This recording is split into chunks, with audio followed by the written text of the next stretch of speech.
Hi, and welcome to Sun on Sports. I'm Mike Shaughnessy. On my left, Nick Clark. On my right, John Sherman. We've got a lot of girls hockey to talk about this week. The playoffs have, at least in one instance, where Egan defeated Eastview in the Section 3AA finals. That playoff is over. We've got several other big Section final games coming up, and the first one we're talking about is the 2AA final on Friday between Edina and Minnetonka. And John, about a scouting report.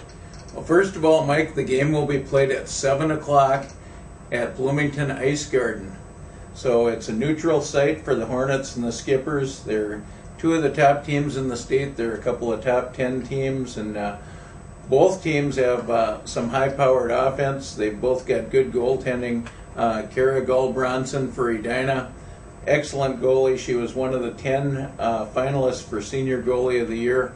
Minnetonka has Julie Friend, who's equally capable.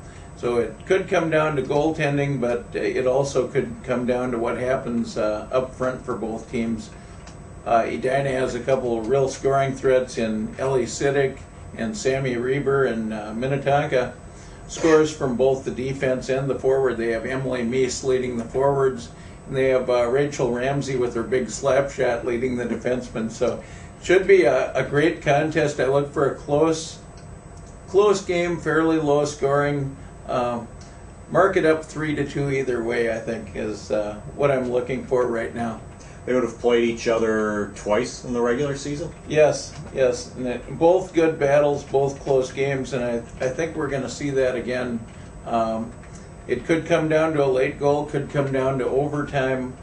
These are two excellent teams. Both finished a little bit behind Hopkins in the Classic Lake, but that's understandable. Hopkins is a great team, and Nick watched Hopkins play last night. He's going to be watching them again on Saturday, I'm sure. Mm-hmm. And we'll see some great games over at Parade also, won't we, Nick? Yeah, it's Saturday night at Parade starting at 4 o'clock. We have a doubleheader. First will be the Section 5A final between Blake and Breck, which those in the know have a pretty good understanding of the rivalry that exists between those two teams. In fact, it's interesting. I was looking at the Class A or state rankings that were released this morning, and the top four, it goes Breck, Blake, Warroad, Roseau.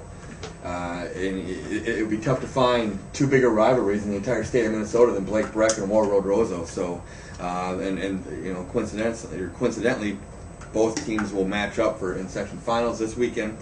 Blake and Breck tomorrow, 4 o'clock. They split two meetings this year.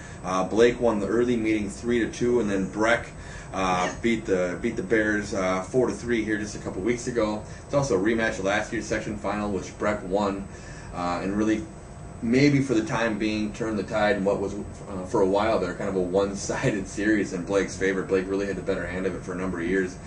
And Breck made it through last year and ended up playing for a state championship where I think they eventually lost to Alexandria. This year, it's going to be just as intense. Both teams have plenty of offensive firepower. I know Blake with Sally Comerick and Margaret Shute, two of the best players in the entire state of Minnesota. Breck is extremely balanced. I think they have 8 players with at least 25 points, 24 points. Melissa McMillan, a freshman forward who's moved up from defense last year, team best 32 goals heading in. It's going to be a heck of a game. And then right after that, Hopkins and Maple Grove will play for the 6AA final. Both teams won last night to advance. Hopkins beat North Metro 4-1. And Maple Grove scored 2 first-period goals and then kind of held on the rest of the way to get past Benilde St. Margaret's 2-1.